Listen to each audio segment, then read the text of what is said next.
ध्यान सुनना बेटा मेरी बात। जैसा कि मैं अभी आपको थोड़ी देर पहले बता रहा था कि एसीएफ का रिजल्ट जो है हाल ही में जारी हुआ है ना, और एसीएफ का रिजल्ट जारी हुआ। ये जो परीक्षा है इसको छत्तीसगढ़ राज्य की संयुक्त वन सेवा परीक्षा बोलते हैं। संयुक्त इसलिए क्योंकि इसमें 2 पोस्ट के लिए परीक्षा होता है, एक होता है एसीएफ और दूसरा होता है फॉरेस्ट रेंजर, वन क्षेत्रपाल। ये जो पद है ये आपका जो वन और जलवायु परिवर्तन विभाग यानी जो मंत्रालय है उसके अंतर्गत आता है। यदि आप एसीएफ बनते हैं तो 8 से 10 साल में आपका प्रमोशन हो जाएगा और आप आईएफएस रिवॉर्ड हो जाते हैं। और उसके बाद आप आईएफएस मतलब समझ गए, हमारे देश में 3 ही ऑल इंडिया सर्विसेज हैं, उसमें से एक सर्विस आईएफएस है। जब आप आईएफएस अधिकारी बनते हैं मतलब एसीएफ बन जाते हैं तो पूरे देश के जितने भी आप नेशनल पार्क सेंचुरीज जो आज आप पढ़ते हैं, आपको जगह जगह पर ले जाया जाएगा, घुमाया जाएगा, ट्रेनिंग दी जाएगी। तो कुल मिलाकर के ये एक बहुत ही बेहतरीन पद होता है। और कई मामलों में जब कंपेयर किया जाए तो काफी ज्यादा, अगर एक प्रशासनिक पद और इसमें तुलना करेंगे तो बहुत ही अच्छा पद होता है। तो इसका रिजल्ट अभी हाल ही में आया है, जैसा कि अभी थोड़ी देर पहले मैं आपसे चर्चा कर रहा था, और रिजल्ट बहुत अच्छा रहा है आपके संस्थान का भी। और रिजल्ट तो हम लोग प्रकाशित कर ही दिए थे। उसमें से 2 हमारे जो स्टूडेंट हैं, जैसे मणिकांत वर्मा है रैंक 7, और ये मणिकांत है,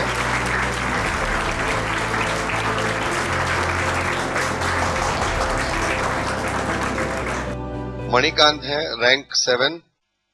पीएससी की तैयारी करना शुरू किए थे 2015-16 से, और ऑलरेडी पोस्ट में भी थे। और उसके बाद से अभी जो है 2020 में ये एसीएफ की वैकेंसी आई।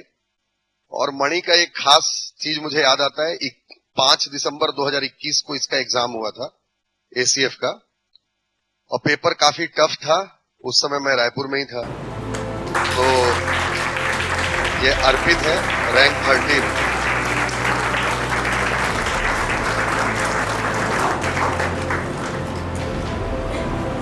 तो जब रिजल्ट आया, मतलब जब एक पेपर देकर आया, पेपर काफी टफ था, तो पेपर जब दे करके आए तो अगले ही दिन मणि जो है यहाँ आ गया कोचिंग, और मैं था, बोले सर इंटरव्यू की तैयारी कैसे करते हो। उस समय मुझे बहुत वो लगा, मैं बोला कि इसको बोलते हैं कॉन्फिडेंस, कि हमने तैयारी किया।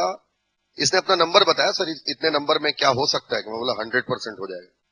और सर इंटरव्यू की तैयारी कैसे करें, एकदम फोकस होकर के उसी एग्जाम के लिए तैयारी किया, और आज रैंक 7 है। अर्पित से मुलाकात मेरी इंटरव्यू के दौरान की है, और इंटरव्यू दिए, सारी चीजों की, और ये भी रैंक 13 है। तो कुल मिलाकर के दोनों जो सफल व्यक्ति आपके सामने खड़े हैं, मैं हमेशा कहता हूं कि आप बहुत सारी किताबों को पढ़ करके वो चीज नहीं सीख सकते जो एक सफल व्यक्ति की जर्नी को सुन करके आप सीख सकते हो। और आज आप देखते हो कि छोटे छोटे पदों के लिए भी लोग तैयारी कर रहे हैं। जैसे आप वन रक्षक के लिए आप तैयारी कर रहे हैं, कई लोग फॉरेस्ट गार्ड का फिजिकल दे करके आ रहे हैं, और उस डिपार्टमेंट में डायरेक्ट रिक्रूट होने वाला सबसे बड़ा पद स्टेट के अंतर्गत, सेंटर में तो आईएफएस होते हैं, स्टेट के अंतर्गत सबसे बड़ा पद एसीएफ है, और 2 एसीएफ आपके सामने खड़े हैं। तो इससे बड़ा इंस्पिरेशन आपके लिए कुछ भी नहीं हो सकता। और इसलिए मैं चाह रहा था कि मणि और अर्पित आप लोगों से मिले, आप लोगों को बताएं कि एक्चुअली आपको क्या करना चाहिए, और आप सही चीज को पूछें उन सब दौरान कि आपको क्या करना चाहिए, कैसे इनकी जर्नी रही, कैसे शुरुआत किया इन्होंने, और कैसे तैयार किया। अभी अर्पित से मेरी बात हो रही थी तो अर्पित बता रहे थे कि सर जब मैं मतलब लास्ट ईयर मैंने पूछा कि पीएससी दिए कि नहीं दिए, तो इन्होंने कहा कि नहीं सर, मैं जब सितंबर में लास्ट ईयर ही इसका रिजल्ट आ गया था और इंटरव्यू के लिए कॉलिंग हो गया था, लेकिन आरक्षण मुद्दे की वजह से जो मामला है वो रुक गया, और अभी फिर इंटरव्यू हुआ है इसका और रिजल्ट आया है। तो उसके बाद से ही वॉज वेरी श्योर कि मेरे को इसी में जाना है, फोकस्ड, और यही काम करना है। इन्होंने कुछ भी दूसरी तरफ न भटके न कुछ किए, और आज देखो उनका विश्वास, उनका मेहनत जीता और आज एसीएफ बन करके खड़े हैं। तो कुल मिलाकर के जब भी हम सिविल सेवा की तैयारी करते हैं ना, तो उसमें सबसे खास बात हमारा डेविएशन का ना होना है, डिस्ट्रैक्शन का ना होना है, भटकाव नहीं होना चाहिए लाइफ में। ठीक, तो इन सब चीजों को बताएंगे अब मणि और अर्पित खुद आप लोगों को बताएंगे। तो थोड़े देर आप लोग सुने इन लोगों से बात करें। सबसे पहले मैं अपना नाम बताना चाहूँगा, जैसे कि जान गए होंगे, 7th rank Manikant Verma, ACF में सेलेक्टेड हूँ। अपने जर्नी के बारे में बताना चाहूँगा। मैंने स्टार्ट किया था प्रिपरेशन इसका, जैसे मेरा बी कंप्लीट हुआ, मैंने जून 2015 में स्टार्ट किया था प्रिपरेशन। और मेरी ज़िंदगी का सबसे जो बेस्ट डिसीजन था कि मैंने उस समय आके पटेल कोचिंग ज्वाइन किया, ये मेरा बेस्ट अचीवमेंट था। इसका रीजन मैं बताना चाहूंगा, क्योंकि जब मैं उस समय आया तो मेरा टारगेट था कि मुझे कोई क्लास 3 या क्लास 4 पोस्ट मिल जाए, गवर्नमेंट कोई भी। तो उस समय बस यही था मेरा टारगेट। धीरे धीरे मैंने क्लासेस जैसे अटेंड किया, पटेल सर का क्लास किया, दीक्षित सर का, तिवारी सर, बाकी सब तो जानते ही, मैथ्स में एक्सपर्ट हैं, अभिजीत सर जानते ही सबके बारे में। पटेल सर का जानते ही हैं, मार खाए कि नहीं पटेल सर से? बंद कर दी क्या मार रहा है? मार खाते तो बन जाते यार। हम लोग इस समय ना मारते थे पटेल सर। पटेल सर मेरे, मैं बोलूंगा मतलब इस कोचिंग के जितने सर हैं, पटेल सर खास तौर पे सब भगवान है मेरे लिए। क्योंकि मैं जो तैयारी चालू किया था, मैं बता रहा हूँ कि क्लास 3 या क्लास 4 के लिए, धीरे धीरे जैसा मैंने क्लासेस स्टार्ट की, सर लोगों से जैसा मोटिवेशन मिलते गया, तो फिर मैंने सोचा कि नहीं, मैं भी कुछ बड़े पोस्ट में जा सकता हूँ। क्योंकि मेरा कॉन्फिडेंस लेवल, मैं ग्रामीण एरिया से बिलोंग करता हूँ और मेरा 10th और 12th ऐसा नॉर्मल स्टूडेंट था। कभी मैं एकदम ब्रिलियंट स्टूडेंट हूँ नहीं बोलूंगा, एकदम नॉर्मल स्टूडेंट जैसे आप लोग हो ना, बस वैसे ही नॉर्मल स्टूडेंट रहा हूँ। ऐसा कुछ स्टैंडर्ड जो बोलते हैं ना कि बाहर से आया और एग्जाम में टॉप कर दिया, ऐसा कुछ नहीं होता है। बस आपका मेहनत और आपका कैसा आप स्मार्ट स्टडी करते हैं वो मैटर करता है ना। तो जैसे मैंने स्टार्ट किया प्रिपरेशन, फिर मैंने फर्स्ट टाइम प्रीलिम्स दिलाया था, मैं उसमें असफल था। 2016 में तो अंडर एज था, 17 का मैंने दिलाया था ना। उस समय मेरा फर्स्ट था कि मैं एग्जाम में असफल हुआ। उस समय रहता है, एक मोरल डाउन होता है ना। तो क्या करेंगे आप, अपने गुरु गुरु से आके मिलेंगे। तो उस समय था कि धीरे धीरे वो मोटिवेशन मिलती गया। उसके बाद मैंने 2017 का एग्जाम दिलाया। उसके बाद कंटिन्यू मेरा जब भी एग्जाम दिलाया हूँ सब निकला है, मतलब 4 बार कंटिन्यू प्रीलिम्स निकला है। 17 का 18 में हुआ एग्जाम में, 1 साल 1 साल तो जानती है ना। उसके बाद फर्स्ट नहीं निकला था, उसके बाद सभी एग्जाम निकला है मेरा, मतलब 4 बार कंटिन्यू प्रीलिम्स निकला है। और उस दौरान ये हुआ कि मैंने व्यापम का एग्जाम पहले नहीं, मतलब स्टार्ट जो किया, पहले रैंक थोड़ा पीछे आता था। पहला मेरा अंडर 400 रैंक आया। अमीन जो पटवारी एक होता है, नाम सुने होंगे, है ना, उसमें मेरा अंडर 400 रैंक आया। वहां से फिर जो मॉरल बूस्टअप हुआ मेरा कि हाँ मैं भी कुछ कर सकता हूँ, तो उसमें मेरा आया था अंडर 400 रैंक था। उसके बाद मैंने धीरे धीरे एग्जाम दिलाया। एडीओ नाम सुनोगे, असिस्टेंट डेवलपमेंट एक्सटेंशन ऑफिसर, उसमें मेरा 99 रैंक था, है ना। तो उसमें मेरा ऐसा था कि फर्स्ट लिस्ट में नहीं आया, तो उसमें मेरा आया था, वेटिंग में चले गया था। तो वेटिंग में चले गया था तो नहीं हुआ क्लियर, बट वो मैं मानता हूँ कि मेरी जिंदगी के लिए बहुत अच्छा हुआ वो। क्योंकि मैं अगर उस पोस्ट में चले जाता तो हो सकता है मुझे पढ़ने के लिए टाइम नहीं मिलता, है ना। और उसके बाद फिर मैंने फूड इंस्पेक्टर दिलाया था, उसमें मेरा 63 रैंक आया था। मतलब देख रहे हो धीरे धीरे प्रोग्रेस हो रहा है। मतलब स्टार्टिंग में जो था, एक सामान्य जो छात्र था, उसका ये था कि टारगेट मेरे क्लास 3 क्लास 4 पोस्ट कोई सभी जो गवर्नमेंट में घुस जाऊं ऐसा, है ना। फिर मैंने एक और एग्जाम दिलाया, लैब असिस्टेंट का, सुने होंगे, साइंस, वो बोलते हैं इसरो, इसरो एग्जाम वाला सुने होंगे। अर्पित भाई भी उसी पोस्ट में है। तो वो एग्जाम दिलाया था, तो उसमें सिलेक्शन हुआ मेरा। अभी जस्ट रायपुर में ही पोस्टिंग है मेरा, रामनगर स्कूल में, कोचिंग के पीछे ही, आइएगा घूमने के लिए कभी, है ना। पीछे जस्ट लगा 200 मीटर है। घूमने, हाँ अभ्यारण्य घूमने आएंगे। हाँ हाँ, बाद में अभ्यारण्य आएंगे, अभी पोस्टिंग हुआ नहीं है अभी, बट स्कूल आ सकता है अभी, जब तक ज्वाइनिंग नहीं हुआ है मेरा, है ना। तो ये हो गया। उसके बाद जैसे वैकेंसी आई थी, 2020 में आई थी इसकी वैकेंसी, और मैंने उस समय प्रीलिम्स दिलाया फरवरी में, तो मेरा प्रीलिम्स अच्छा ही गया था, उसमें भी मैं क्वालिफाई कर ही गया था। लेकिन मेरा ऐसा था कि टारगेट मुझे एक डेडिकेशन के साथ, जो एक रहता है ना फोकस सबका, तो मैंने फिर फॉरेस्ट पर ही फोकस किया। फॉरेस्ट जो एशिया रेंजर नाम सब जानते हैं, साइंस वालों के लिए रहता है ना। तो इसका तैयारी मैंने चालू किया फेब जैसा प्रीलिम्स हुआ उसके बाद मैंने इसका स्टार्ट किया। अब देखो उस समय कितना बड़ा मैंने ये डिसीजन लिया, क्योंकि मेरा प्रीलिम्स भी नहीं कर रहा था, मैं चाहता था उस समय मेंस भी दिला सकता था। बट मुझे ऐसा था कि जो मेरे रहता ना अपना जो जिस फील्ड में मैं काम करना चाहूँ 24 आवर्स में क्या एक नेचर के बीच रहना चाहता हूँ। और इसका ट्रेनिंग लाइव का एक वीडियो देखेंगे, यूट्यूब में सर्च करेंगे, बहुत ही मतलब ऐसा है कि मजा आ जाएगा आपको। मतलब 2 साल का जो ट्रेनिंग है आपको ऑल ओवर इंडिया घूमना है, जितने नेशनल पार्क हो गया, अभ्यारण्य हो गया, जितने मतलब बड़े बड़े सिटी हो गए, पूरा आपको गवर्नमेंट घुमाएगी। मतलब ट्रेनिंग में इतना कुछ है इसका। अब जितना आप छत्तीसगढ़ जितना होता है एग्जाम ना, उसमें सबसे बेस्ट ट्रेनिंग इसका ही है। और डीसी डीएसपी लोग जलस भी फील होते हैं इस पोस्ट से कि अगर इसका जो ट्रेनिंग रहता है वो हमसे बेटर होता है इस टाइप से, है ना। तो कोई भी होगा तो वो पूछिएगा या तो यूट्यूब में सर्च कीजिएगा, उसका जो ट्रेनिंग होता है बहुत ही मतलब आपको आनंद ही आ जाएगा। पूरा जो आपका पूरा ऑल ओवर इंडिया टूर का रहता है ना, पूरा कंप्लीट हो जाएगा। लास्ट ईयर जो हुआ सिलेक्शन उनको तो भूटान भी ले गए थे किन्हीं किन्हीं को, तो वहां भी आपको जाने का मौका मिल सकता है ना। फॉरेन ट्रिप छोटा मोटा बिना वीजा के जाना है तो क्या ही टेंशन है, तो जा सकते हैं वहां। ठीक, तो बस ये है कि अब इतना कड़ा संघर्ष था, उसके बाद फिर कोर्ट वाला मामला हुआ, फिर कोर्ट में दौड़ भाग वो सब चला एक्सपीरियंस था। मतलब मैं तो ऐसा था कि मेरा इसी में टारगेट था। मैंने फिर उसके बाद एग्जाम दिलाना बंद कर दिया। लास्ट मैंने 5 दिसंबर 2021 और इसका ही दिलाया था। और मैंने जो अपना चेक किया, अपना मॉडल आंसर आया, मेरा उस समय 322 मार्क्स था। और बाकी जितने थे कलीग्स मतलब जो पहचान में आ रहे थे उनका मार्क्स कम था। तो मैं ये श्योर हो गया कि मेरा सिलेक्शन तो हो ही जाएगा इसमें। फिर मैंने उसके पहले मैं बताया ना 4 बार मेरा प्रीलिम्स निकला था, बट मैं मेंस में अच्छे से बैठता नहीं था। एक बार बस पूरा मेंस दिलाया हूँ, एक बार बैठा था, 2 पेपर में दिलाया था और 2 बार मैं बैठा ही नहीं था।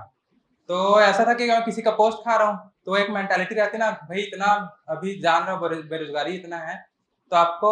फिर मैंने उसके बाद एग्जाम दिलाना बंद कर दिया। उसके बाद मैंने 5 दिसंबर 2021 के बाद 22 का दिलाया हूँ ना, उसके बाद क्योंकि मैं हो सकता है बैठता फिर अगर निकल जाता मेंस में नहीं बैठता तो किसी का पोस्ट चले जाता, है ना, ये हो सकता था। इसलिए मैंने एग्जाम नहीं दिलाया। तो और जो उसका फोकस इसी का था कि कब आएगा। इतना लंबा सब्र हो गया कि 5 दिसंबर 2021 के बाद आज परसों दिन आया। सुबह से तो डर लग रहा था कि एसीएफ मिलेगा कि एसीएफ मिलेगा कि रेंजर, एसीएफ मिलेगा कि रेंजर, बस वही था माइंड में। पोस्ट तो मिल जाएगा इतना श्योर था क्योंकि नंबर अच्छे थे, है ना। तो ये हुआ। और उसके बाद जो अभी परसों रात से अभी तक का जो एक्सपीरियंस है, ये वाला तो एक्सप्लेन किया नहीं जा सकता। कितना इतना खुशी मतलब रात में भी सोने जाओ ना,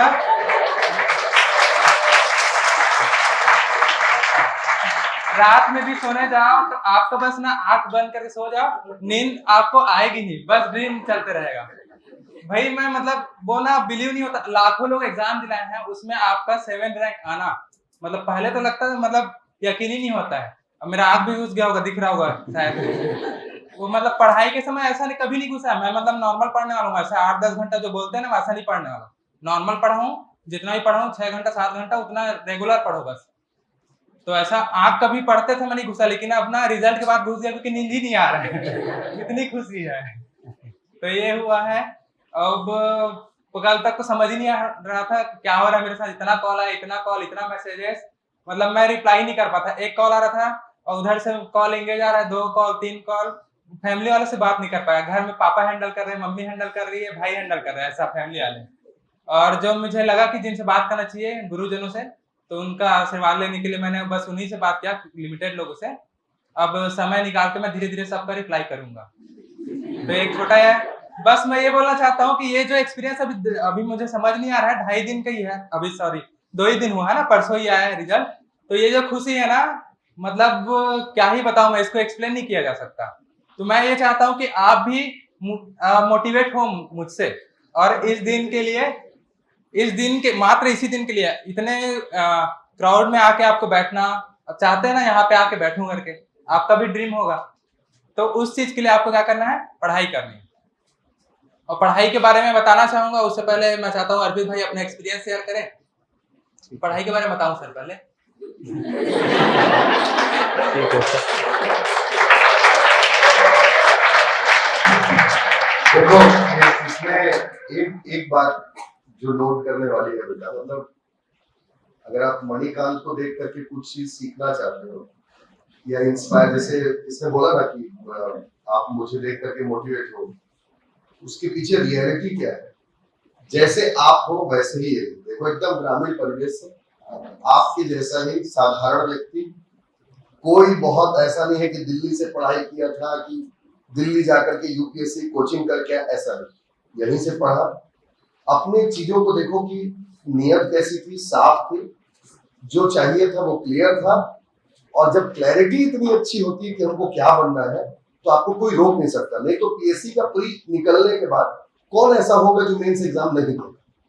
हर बार, मतलब मेंस को छोड़ा उसके बाद देख लिया कोई मेरे को देना ही नहीं है, तो प्री ही देना छोड़ दिया और फाइनल सिलेक्शन। तो इस पर्सनालिटी से मोटिवेट होना कि अगर ये कर सकते हैं, और ऐसा भी नहीं ना, मतलब एसीएफ का पोस्ट बहुत बेहतरीन पोस्ट होता है, जबरदस्त पोस्ट है वो, ठीक। तो मतलब बहुत अच्छी चीज है। इसको यहां से ये सोचो आप कि अगर ये व्यक्ति कर सकता है तो आप क्यों नहीं कर सकते, है ना? आपके जैसा साधारण, ऊपर से अर्पित और मणि दोनों नौकरी भी कर रहे हैं। आप में से कई होंगे समय करोना रोते होंगे, हमारे पास समय न था, हमारे पास समय न था। उतने ही समय में नौकरी भी करना, सरकारी नौकरी करना, नौकरी करके और उसके बाद तैयारी करने के लिए समय निकाल लेना, ये बड़ी चीज है। रोने वाले हर समय रोते रहते हैं और करने वाले बचे हुए समय में बस करते हैं। रोने से क्या होगा? समझ में? हाँ, अपना सॉरी सर, एक बैकग्राउंड बताना चाहूंगा जिससे कि मोटिवेशन मिले आपको, है ना। क्योंकि मैं देखो 10th तक मैं ग्रामीण गांव में पढ़ा हूँ। कौन सी स्कूल में? गवर्नमेंट स्कूल में, एकदम नॉर्मल स्कूल ना, गांव का जो जानते हैं देखते ही होंगे, बहुत लोग होंगे इसमें। गांव का जो गवर्नमेंट स्कूल होता है ना, 10th तक मैंने वहां तक पढ़ाई की थी। 11th 12th में वहां से मैंने पढ़ाई की, नॉर्मल परसेंटेज 90% वालों ना, कुछ नहीं। 10th में था मेरा 71% था और 8th में 78। कोई ब्रिलियंट स्टूडेंट इसमें आपको दिखेगा ही नहीं, है ना। उसके बाद बी जो करते हैं नॉर्मल मैकेनिकल्स किए हैं मैंने भी। उस समय भी ऐसा नहीं है कि मैं टॉप में रहा हूँ। नॉर्मल जो रहता है ना, एक दिन पढ़ के एग्जाम निकाल दिए। फर्स्ट ईयर पढ़ता था, उसके बाद फिर ना नॉर्मल एक दिन पढ़े एग्जाम निकाले, एक दिन पढ़े। लास्ट 2-3 साल मेरा ऐसे ही निकला है। पढ़ा ना कब चालू किया हूँ मैं जब इस कोचिंग को ज्वाइन किया हूँ। उसके पहले सोच लो कि नॉर्मली ऐसा कोई मैंने अलग से स्टूडेंट रहा हूँ, ब्रिलियंट पहले से टॉपर रहा हूँ, कभी छत्तीसगढ़ में टॉप किया, इस टाइप से कभी नहीं किया, है ना। तो जब मैंने कोचिंग ज्वाइन किया, उसके बाद कोचिंग में सर लोगों के जो गाइडेंस में मैंने तैयारी चालू की, तो उसके बाद ही मैंने पढ़ना चालू किया। तो मात्र देखो कि लंबा समय लगा, हालांकि मुझे उस बीच मैंने कुछ एग्जाम क्रैक भी किए, और उसके अलावा मैंने रेलवे एलपी का भी जो एग्जाम आता है। दिक्कत मेरा लंबा समय इसलिए लगा है क्योंकि मैं उस समय एक टारगेट फोकस नहीं किया था। कभी फूड इंस्पेक्टर आ गया उसको पढ़ दिया, एडीओ आ गया उसको 15 दिन पढ़ दिए, वैसे ही था। एलपी जो सुने होंगे, असिस्टेंट लोको पायलट, वो भी मैंने निकाल लिया था ना रेलवे का। उसमें भी मैंने क्वालिफाई कर लिया था। लास्ट में ये हुआ कि उसमें वो मांगता है आई आपका 6/6 होना चाहिए। तो उस समय मुझे पता चला कि नहीं, मुझे चश्मा लग जाएगा 0.5 का, है ना। तो उसमें चश्मा लगा। हालांकि अच्छा हुआ कि जो मैंने एग्जाम नहीं ज्वाइन कर पाया, उसका मेन ये था कि मुझे फॉरेस्ट नहीं आना था। अगर मैं हो सकता है उस जॉब को ज्वाइन कर लेता, जैसे असिस्टेंट लोको पायलट है, तो उसमें मुझे पढ़ने का टाइम नहीं मिलता। जानते ही होंगे रेल का कितना हेक्टिक शेड्यूल रहता है। तो जो मैंने एग्जाम क्रैक किया और उसमें नहीं जा पाया, वो मेरा सौभाग्य था, ये बोल सकता हूँ मैं, कि मुझे इस लाइन पे ही आना था।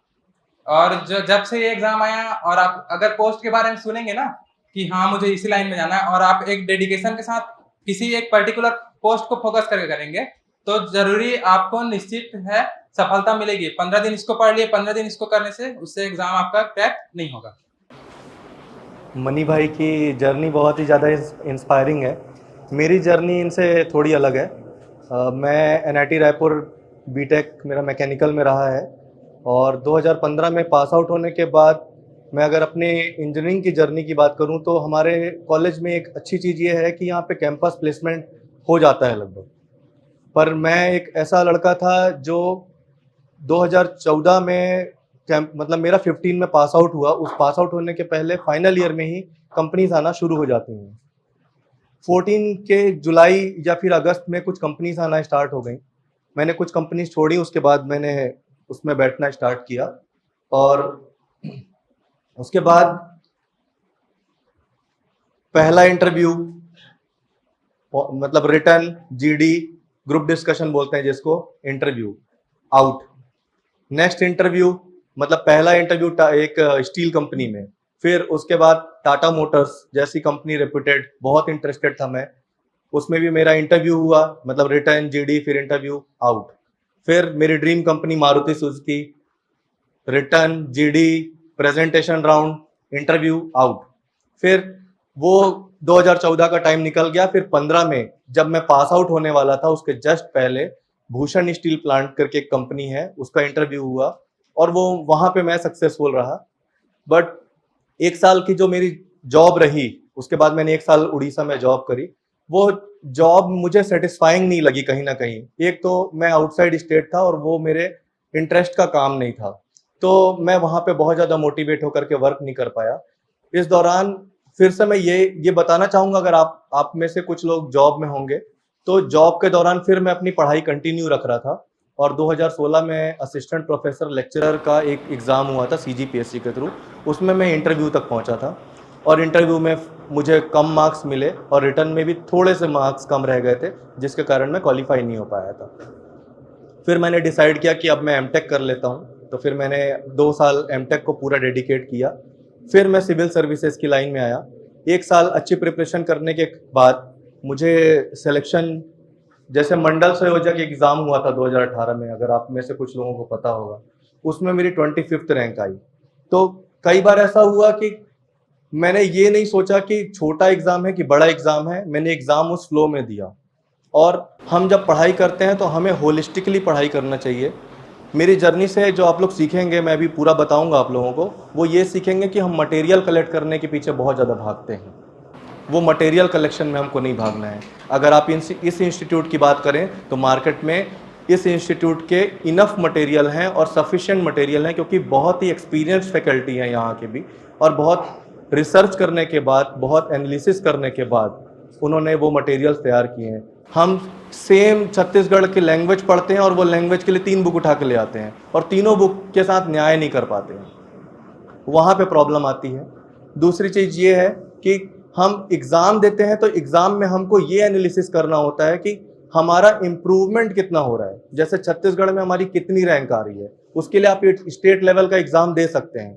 एग्ज़ाम दीजिए, अगर उसमें कोई एक्स्ट्रा ऑर्डिनरी सिलेबस आ रहा है जो आपको जिसको पढ़ने के लिए आपको अपना मेंस या फिर प्रीलिम्स की तैयारी को एकदम कुर्बान करना पड़े और आपको लग रहा है कि मेरे को इसमें जाना भी नहीं है, तो आप उस पोर्शन को पूरा तैयार करके जाइए जो आपको लगता है कि मैं रेगुलर पढ़ रहा हूँ, और उस पोर्शन में अपनी परफॉर्मेंस देखिए। और डेफिनेटली मेरे को ऐसा लगता है कि मतलब रैंक इंप्रूव होती है। जैसे मणि जी ने बताया कि एडीओ में उनका अच्छा खासा रैंक आया था, मेरा 3000 3,500 रैंक आया था, मैंने दे दिया था बस जाके। उस समय मेरी प्रिपरेशन एकदम बिगिनिंग स्टेज में थी, शायद 2017 में एग्जाम हुआ था और जस्ट एग्जाम देना मतलब स्टार्ट किया था। तो 2018 में जैसे ही मेरा एमटेक कंप्लीट हुआ तो मैंने फोकस होकर के तैयारी चालू करी। इसके बाद 2019 में 2 अचीवमेंट मिली। पटवारी का मैंने एग्जाम दिया था तो मेरे डिस्ट्रिक्ट में मेरा फर्स्ट रैंक आया था, और इसके अलावा सहायक शिक्षक विज्ञान का मैंने एग्जाम दिया तो उसमें मेरी छत्तीसगढ़ में 11th रैंक आई थी लगभग कंबाइंड। तो अब ये रैंक कैसे आ गई? तो ये कोई एक दिन के परिश्रम का नतीजा नहीं था, ये लगातार सतत प्रयास का नतीजा था। और जॉब के साथ पढ़ाई कैसे की जाती है, यही मैं आप लोग को बताना चाह रहा हूँ कि कंसिस्टेंट अगर आप रह सकते हैं। बहुत लंबी लंबी बातें, बड़ी बड़ी बातें नहीं करूंगा। देखिए, हर किसी का कुछ ना कुछ शेड्यूल रहता है, रूटीन रहता है। आपके घर में आपकी कुछ जिम्मेदारियां होंगी जो आप करते होंगे। किसी के यहाँ जैसे फादर, सपोज शॉप होगी, बोलते होंगे फादर बैठ जाओ 3-4 घंटे वहां पर, लेकिन उसके बाद भी आपके पास समय बचता है। हम लोग अपना समय बहुत ज्यादा इधर उधर वेस्ट करते हैं। तो मैं थोड़ी जर्नी भी आगे बढ़ा देता हूँ, फिर और भी बहुत सारी बातें हैं। तो पटवारी में उस समय लॉकडाउन लग गया और मुझे क्या नहीं मिली, ज्वाइनिंग नहीं मिली। तो 2019 में सिलेक्शन होने के बाद भी 2020 पूरा घर में बीत गया। लेकिन उस घर में भी थोड़ी बहुत पढ़ाई जो है वो लॉकडाउन के टाइम पे भी मोटिवेशन बना करके मैं करता रहा। 2021 में 2020 में नोटिफिकेशन आ गया था फॉरेस्ट सर्विस का। 2020 में फॉरेस्ट सर्विस का नोटिफिकेशन आने के बाद डेडिकेटेडली फॉरेस्ट सर्विस के लिए मैंने प्रिपरेशन करी और 2021 में जा करके उसका एग्जाम हुआ फाइनली। अब उसका भी मैं बताता हूँ कि मुझे कैसे सफलता मिली है। लगातार उसमें 3 सब्जेक्ट तो ऐसे हैं, आपको पता होगा फॉरेस्ट सर्विस में। पहला है, फर्स्ट पेपर में पहला सेक्शन है जीएस का सेक्शन, जिसमें छत्तीसगढ़ आपको पढ़ना है। अगर छत्तीसगढ़ आप आज पढ़ेंगे और सोचेंगे कल मैं सारे क्वेश्चंस बना लूंगा तो पॉसिबल नहीं है, वो कंसिस्टेंटली आपको पढ़ना पड़ेगा। दूसरा जो मैं वीक पॉइंट्स देखता हूँ सबके वो है एप्टीट्यूड का, और अभी एप्टीट्यूड का लेवल काफी हाई हो गया है। तो अगर आपको टीचर एप्टीट्यूड बनाने बोल रहे हैं तो 5 या 10 क्वेश्चन रोज बनाइए। अगर आपका मैथ्स बैकग्राउंड नहीं रहा है तो और ज्यादा स्पेशली 10 क्वेश्चन रोज बनाइए। मैथमेटिक्स के क्वेश्चन अगर आप बनाते हैं आपका कॉन्फिडेंस लेवल बूस्ट होगा और वनडे एग्जाम भी आप आसानी से क्रैक कर पाएंगे। तीसरा सेक्शन उसमें था लैंग्वेज का सेक्शन। लैंग्वेज भी कोई एक दिन की कोई ऐसे नहीं है कि आप घोल करके पी जाएंगे। थोड़ा थोड़ा अगर लैंग्वेज पढ़ते रहेंगे तो वो लैंग्वेज आपके पर्सनैलिटी में रिफ्लेक्ट होने लगेगी। अगर आप छत्तीसगढ़ के परिवेश से हैं तो छत्तीसगढ़ी आपकी ऑलरेडी अच्छी होगी, लेकिन उसमें भी शब्दकोश हमारे पास कम होता है। और हम ये पढ़ते हैं जो जितने भी राइटर्स हैं उनके नाम पढ़ते हैं तो वो एक दिन में याद नहीं होता, वो कंसिस्टेंटली अगर हम पढ़ते रहते हैं तो याद हो जाता है।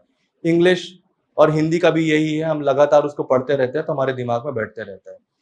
रही बात सेकंड पेपर की, तो सेकंड पेपर में टेक्निकल सब्जेक्ट हैं, जैसे पहली बार फॉरेस्ट्री और एग्रीकल्चर आया था। लिमिटेड रिसोर्स थे बट पढ़ने के लिए फिर भी सबके पास सेम ही मटेरियल होता है, कौन कितना डेडिकेटेडली उसको पढ़ रहा है वो मैटर करता है।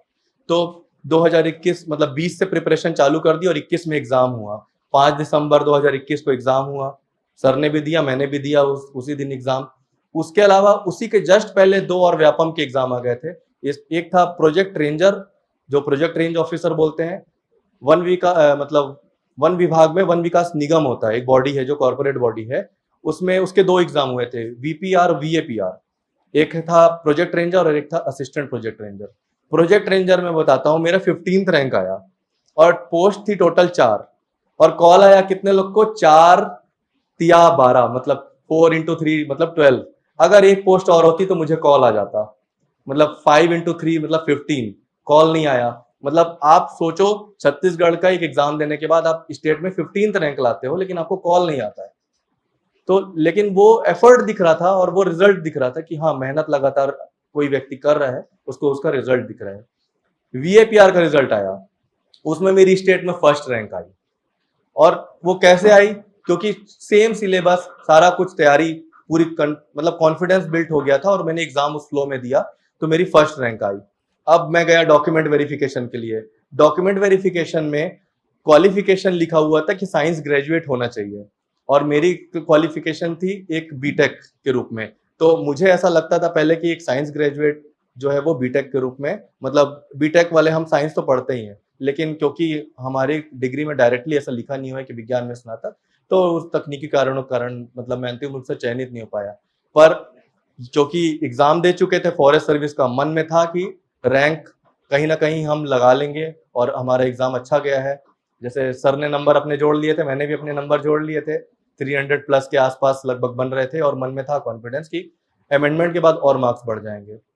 तो अब मैं जॉब में भी था फिर से, एक तो 2016 में पहले जॉब में था, अब 2021 में फिर से जॉब में।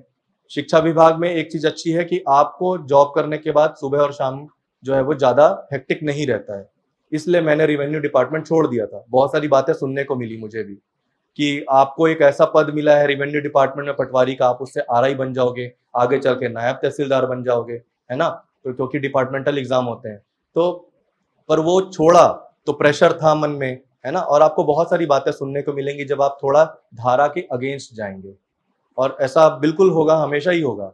तो जब भी आप धारा के अगेंस्ट जाएंगे ना तो आपको थोड़ा ज्यादा ताकत लगानी पड़ेगी, साथ साथ कुछ बातें सुननी पड़ेगी, तो इग्नोर करना पड़ेगा। दूसरी बात, अगर मैं पटवारी में रहता तो मुझे अपना गृह जिला मिलता, कोरिया जिले का हूं मैं वैसे तो, और इसमें मैं रायपुर आ गया घर छोड़ करके, घर से दूर, खाने का अलग टेंशन, रहने का अलग टेंशन, फिर बाहर रहना घर से, ठीक है, तो ये सब चीजें हैं। घर में तो हम लोग बहुत कंफर्ट जोन में रहते हैं लेकिन बाहर आके तैयारी करते हैं तो कई बार उसका बेनिफिट भी मिलता है। फिर फाइनली जब ये कोर्ट केस वगैरह सब सॉल्व हो गया था तो पिछले साल हमारा इंटरव्यू अनाउंस हो गया। अब इंटरव्यू अनाउंस होने के बाद अचानक से फिर से ये बात आ गई कि अब इंटरव्यू तो होना ही नहीं है, मतलब आरक्षण का मुद्दा आ गया। पर वो कंसिस्टेंसी मेंटेन लगभग मैंने कोशिश की और इंटरव्यू के लिए लगातार तैयारी करते रहा। और फिर यहाँ पे जब मैं इंटरव्यू गाइडेंस के लिए आया तो मैं बहुत अच्छा अनुभव बताऊंगा आपका कि कैसे आप हर चीज में कहीं ना कहीं पॉजिटिविटी ढूंढ सकते हैं।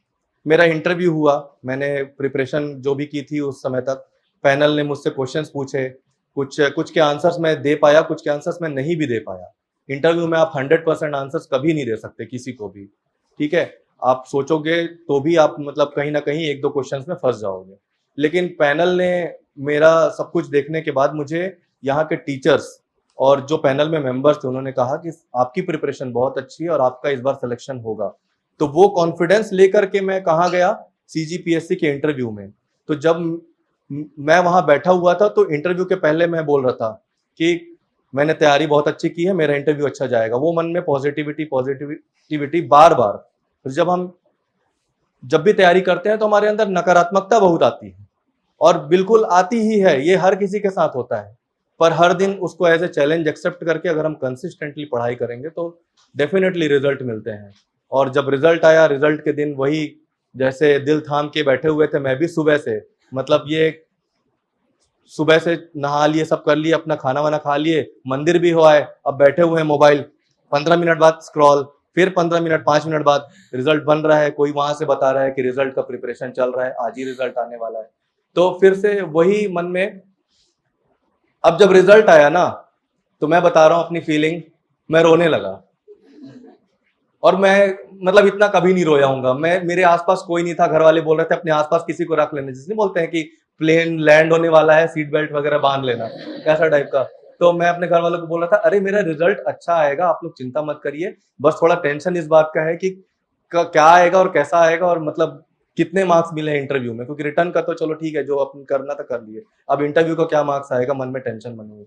अब 8 बजे एग्जैक्ट रिजल्ट आया, फोन आया फ्रेंड का, भाई रिजल्ट देख जल्दी से, है ना, ऐसे करके मैंने देखा। उसके बाद जो सेटिस्फेक्शन मिली, फिर वो आंसू निकलना चालू, मम्मी रो रही, पापा रो रहे हैं। बट ये फीलिंग के लिए मैं मतलब ये बोलना चाह रहा हूँ, मैं ऐसा इसलिए बता रहा हूँ कि आप लोगों के घर में भी ये खुशियां मतलब जब आएंगी ना, तो आप उसमें बहुत गौरवान्वित महसूस करेंगे और अपनी फैमिली को भी बहुत ज्यादा गौरवान्वित महसूस करवाएंगे।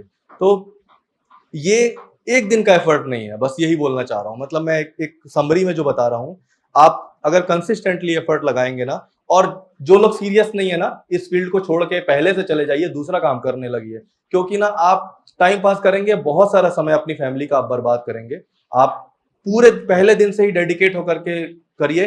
अभी तो इतना बेस्ट टाइम है, इतनी सारी वैकेंसीज हैं कि इंसान मतलब सोच रहा है कि ये भी एग्जाम देना है, ये भी एग्जाम देना है, बट टीचर्स गाइड कर रहे हैं लगातार, आप लोगों को भटकने से बचा रहे हैं। क्लासेस रेगुलर आइए, जितना ज़्यादा हो सके क्लासेस स्किप मत करिए और रेगुलर रहिए। मतलब कंसिस्टेंट अगर आप हैं तो आप अगर दिन में 3 घंटे भी पढ़ते हैं ना, तो आप अच्छे रिजल्ट्स ला सकते हैं। क्योंकि हमने जॉब के साथ यही चीज़ अचीव की है।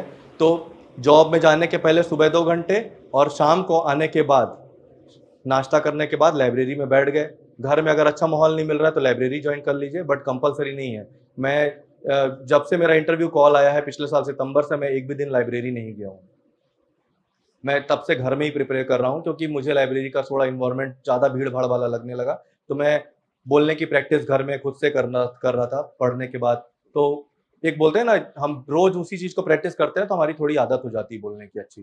तो मैं बस ये बता रहा हूँ कि कुछ लोग लाइब्रेरी को हाइप क्रिएट करते हैं कि लाइब्रेरी में ही पढ़ाई होती है, ऐसा कोई जरूरी नहीं है। बट आप डिसिप्लिन रहेंगे तो आपको रिजल्ट जो है वो मिलेंगे, बहुत अच्छे से मिलेंगे। यही है मेरी जर्नी, और अब सिलेक्शन होने के बाद बहुत खुशी है। थोड़ा सा एक ब्रीफ इंट्रोडक्शन एसीएफ के बारे में भी देना चाहूंगा। ये फॉरेस्ट सर्विस जो होती है, इसमें स्टेट लेवल पे सीजीपीएससी एग्जाम कंडक्ट कराता है। 2 पोस्ट आते हैं इसमें मेनली, एक होता है असिस्टेंट कंजर्वेटर ऑफ फॉरेस्ट और दूसरा होता है रेंज ऑफिसर।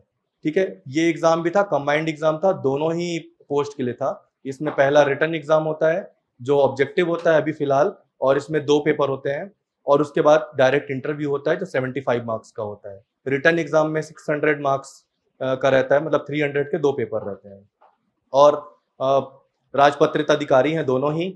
और लाइफ के बारे में जैसे इन्होंने बताया कि ये एक ऐसी सर्विस है जो आपको आउटसाइड स्टेट जाकर के ट्रेनिंग करने के लिए, और वाइल्ड लाइफ, नेचर, और जितनी आपने रूम पे बैठ के जो तपस्या की है ना, उसका जो अच्छा फल होता है वो आपको लगभग अगले 1.5-2 साल मिलेगा। और मेरे को पहले जो पहचान के या फिर जो फ्रेंड्स रहे हैं, उनकी जर्नी मैंने देखी कि वो कभी जैसे भूटान से फोटो डाल रहा है, कभी वो मतलब देहरादून से फोटो डाल रहा है, कभी गुजरात से फोटो डाल रहा है। तो ये मोटिवेशन या इस पोजीशन में पहुंचने के लिए जो मेहनत है ना, वो फिर सार्थक लगने लगती है कि हाँ इतनी मेहनत की है, लेकिन अब जो मुझे घूमने को मिल रहा है वो भी सरकारी पैसे में, अब ये तो वर्थ है मतलब अपनी जेब से पैसा लगा के तो लोग कहाँ कहाँ घुमाते हैं, लेकिन सरकारी पैसे में घूमना वो एक अलग ही मतलब लेवल का मतलब कॉन्फिडेंस भी देता है, साथ साथ आपको ये दिखाने का मौका देता है कि हाँ मैंने अचीव कर लिया है, फाइनली मेरे लाइफ में अभी एक ऐसा दिन आ गया है जब सारी मेहनत जो है वो वसूल हो गई है।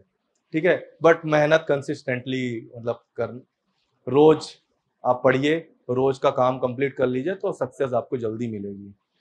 हम लोग ब्रेक कर देते हैं अपनी पढ़ाई को बहुत ज्यादा और वही उसमें नुकसान होता है।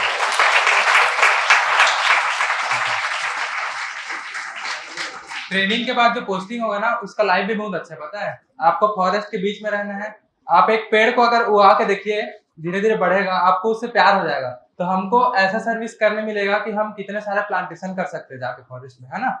तो उस एरिया में रहेंगे, ट्राइब्स रहते हैं जो समाज के सबसे पिछड़े जो रहते हैं ना, जिनका डेवलपमेंट नहीं हुआ, उनका आपको डेवलपमेंट करने के लिए आपको मौका मिल रहा है। मतलब मुझे अगर देखा जाए तो मुझे छत्तीसगढ़ का सबसे बेस्ट पोस्ट लगता है एसीएफ, है ना। अपना अपना हो सकता है चॉइस, किसी को डीसी पसंद होगा क्योंकि पावर चाहिए रहता है कुछ लोगों को। तो अगर आपको पावर चाहिए तो उसके लिए डीसीडीएसपी बेटर है। बट आपको अगर नेचर के बीच रहना है, आपको अगर ट्राइब्स की सेवा करनी है, आपको अगर इन्वायरमेंट, जानते हैं कितना सब इतना चल रहा है कि आपको इन्वायरमेंट सेव करना कितना जरूरी है। आज कौन सा दिन है?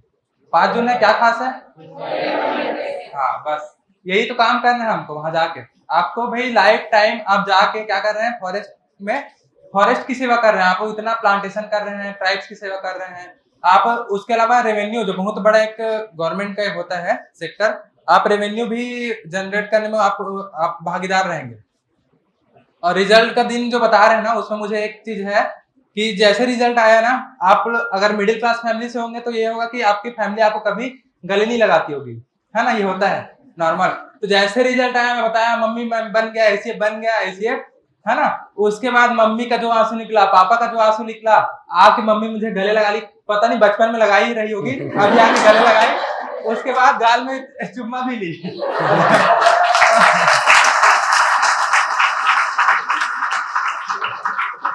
पापा पता नहीं कब मुझे गले लगा रहे होंगे, बहुत बचपन में लगा रहे होंगे, पता है। तो वो जो है ना एक्सपीरियंस, मतलब समझ ही नहीं आ रहा था हुआ क्या। ऐसा ऐसा एक्सपीरियंस जो है बता रहा हूँ ना। अब कंटिन्यू ये भी, अब यहाँ आके बैठना, इतने लोगों के सामने स्पीच देना छोटा मोटा अचीवमेंट नहीं। आप तो यहीं पे आके एक यही बहुत बड़ी उपलब्धि है। अभी तो हमारी जर्नी चालू हुई है, तो बस यही है कि इस पोस्ट में आने के लिए पढ़ाई कीजिए। बस आप इस जगह पे आए हैं तो जैसे आपको सर गाइडेंस कर रहे हैं, जैसे पटेल सर हैं, दीक्षित सर हैं और सौरभ सर पीछे खड़े हुए हैं, उनसे मुझे मेरी बहुत पुरानी मित्रता है। क्योंकि सौरभ एक्चुअली मैं भैया बोलता हूँ उनको। साथ में हम लोग यहाँ पटेल सर के साथ भैया भी किए हैं कोचिंग, है ना। प्रीलिम्स का किए हैं, उसके बाद मेंस का किए हैं। भैया मुझे बहुत पहले से जानते हैं अच्छे से। आप लोग के सर है, मेरे तो भैया ही है। साथ में ट्रेनिंग, साथ में पढ़ाई की है हम लोग। और उसके बाद अभी मुझे इस मौके पर देखकर भैया भी बहुत खुश हैं, तो उसके लिए ठीक है। बाकी तो आप जानते ही टीचर कैसे है ना, बताने की जरूरत है नहीं। बस एक बात बोला, पटेल सर को मारने के लिए स्टार्ट करने बोल देना, बहुत बहुत फायदा होता है उसका। पीछे से जब आप मुक्का लगाते हैं ना, उसका फिर ना जो रहता है, आपका दिमाग खुल जाता है, बोलते हैं ना, वही है बस। सौरभ सर के बारे में एक इंसिडेंट बताना चाहूँगा मैं। जब मैं यहाँ इंटरव्यू देने आया तो सर लोगों ने बहुत अच्छा अरेंजमेंट किया था। अब मुझे पहले पता नहीं था कि यहाँ पे फैकल्टी हैं। सर ने अचानक से बात की तो मुझे मतलब बगल वाले कैंडिडेट से पता चला यहाँ फैकल्टी हैं। सर ने मेरी टाई देख करके बोला, अरे यार ये कैसी टाई बांधी है तूने। ठीक है, सर ने अपने हाथ से मेरी टाई बांधी। इंटरव्यू में जा रहा है टाई, एक टीचर जब एक स्टूडेंट की टाई बांध रहा है तो उस समय क्या फीलिंग आएगी मुझे, मतलब ऐसा लग रहा था कि मतलब मुझे तैयार किया जा रहा है जंग के लिए, और मैं मतलब कॉन्फिडेंट हूँ कि हाँ हथियारों के साथ में जा रहा हूँ पूरी तरीके से। तो और वो हथियार, सर ने मेरा मॉक इंटरव्यू देखा और मुझे फिर बोला कि अर्पित तुम्हारा कॉन्फिडेंस लेवल बहुत अच्छा है, तुम्हारी ड्रेसिंग भी अब इम्प्रूव हो गई है, जो तुम्हारी कमी थी पूरी हो गई है, तुम अच्छा परफॉर्म करोगे। तो वो कॉन्फिडेंस लेकर के जब मैं इंटरव्यू देने गया तो कहीं ना कहीं मेरे मन में ये था कि सब कुछ अच्छा रहेगा, और ये कॉन्फिडेंस टीचर से जुड़े रहने के कारण ही होता है। तो सर से बहुत शॉर्ट टाइम में ही मेरी बहुत अच्छी मतलब बातचीत होने लगी। और ऐसे आपको कोई भी जैसे मेंटर और गाइड मिलते हैं तो उनसे आप जुड़े रहिए। यहाँ पे भी बहुत अच्छे अच्छे टीचर्स हैं, अगर आप जुड़े रहेंगे टीचर के साथ तो ऐसा दिन आता है जब आपको किसी मेंटर या गाइड की या सपोर्ट की जरूरत पड़ती है, और वो तभी आपको गाइड करेंगे जब आपके अंदर वो आप डेडिकेशन देखेंगे। अगर आप लापरवाह रहेंगे तो एक बार बताएंगे, बोलेंगे तो मेरी बात फॉलो करता ही नहीं है या करती ही नहीं है, तो फिर वो इग्नोर करना चालू कर देंगे आपको। लेकिन वो आपके अंदर वो पैशन या जुनून देखेंगे ना, तो वो आपको गाइड करेंगे और वो मोटिवेशन काम आता है लास्ट डे तक। तो अभी अब सर के साथ मतलब इतना अच्छा लग रहा है कि मैं मतलब बता नहीं सकता, और मैं चाहता हूँ कि जो भी डेडिकेटेडली मतलब तैयारी करेगा उसकी फैमिली में कहीं ना कहीं ये दिन आएगा जो हम दोनों ने देखा है। वो खुशी के आंसू जो निकलते हैं घर वालों के, और मैं तो यहाँ पर हूँ, मेरी मम्मी फोन में बोल रही थी यार तेरे को गले लगाने का मन कर रहा है, ठीक है, तो ये फीलिंग सबके घर में आएगी अगर आप कंसिस्टेंटली वर्क करेंगे और फेथ रखेंगे, ठीक है, अपने टीचर्स पे। और ज्यादा मटेरियल कलेक्ट मत करिएगा प्लीज, बार बार रिक्वेस्ट कर रहा हूँ, मैं ये गलती कर चुका हूँ। मेरी जर्नी में मैंने शुरुआत में मटेरियल इतना कलेक्ट कर लिया, एक ही सब्जेक्ट की कई बुक्स, और उसके कारण लॉस होता है, हम ठीक से रिवाइज नहीं कर पाते हैं, ठीक है। तो बाकी गाइड करते ही हैं सर लोग। बस सजेशन आप लोग के लिए है कि टीचर जो पढ़ा रहे हैं उसको आप एकदम फोकस करके पढ़िए, है ना। एक्सपीरियंस इतना है, एग्जाम का पैटर्न कैसे चल रहा है, कैसे क्वेश्चन जो है हमारे 2015-16 में क्वेश्चन का पैटर्न अलग रहता था, अभी क्या वो चेंज हो गया धीरे धीरे। तो जो टीचर्स यहाँ के पढ़ा रहे हैं वो आपको बेस्ट पढ़ा रहे हैं, उनके ऊपर आंख मूंद कर भरोसा कीजिए, है ना। जो पढ़ा रहे हैं उसको पढ़िए। और जैसे मैं इसका आया था, है ना, एसीएफ का आया था, उसके बाद श्रीकांत सर से अभी तक मेरा मुलाकात नहीं हुआ, मैंने ऑनलाइन क्लासेस ली थी उनकी, जब भी था ऑनलाइन क्लास चलता था उनका, अभी तक मुलाकात नहीं हुआ मेरी तीव्र एकदम, मतलब क्या बताऊं मैं उनके श्रीकांत सर से मिलना ही चाहता हूँ मैं एक बार। श्रीकांत सर सौरभ भैया से पूछा था मैं, तो आते ही नहीं यहाँ बोले, है ना, तो कभी आएंगे तो मुलाकात करना चाहूंगा। मेरी सफलता के पीछे श्रीकांत सर का भी बहुत बड़ा हाथ है, क्योंकि साइंस के जो पोर्शन पढ़ाए थे, है ना, तो एग्जाम में मुझे बहुत काम आया। उसके अलावा सौरभ भैया ने भी जो फॉरेस्ट्री वाला पोर्शन है वो भी पढ़ाया था। बैड लक रहा कि फॉरेस्ट्री का क्वेश्चन ऐसा था कि पूछो ही मत, बनने से रहा, लेकिन फिर भी मैं दूसरों से ये बेटर था कि मैंने 2 क्वेश्चन एक्स्ट्रा बनाए थे। तो जो धीरे धीरे कम थोड़े थोड़े मार्क्स होते हैं और आपको ऊपर रैंक ले जाते हैं, वो फायदा काम किया।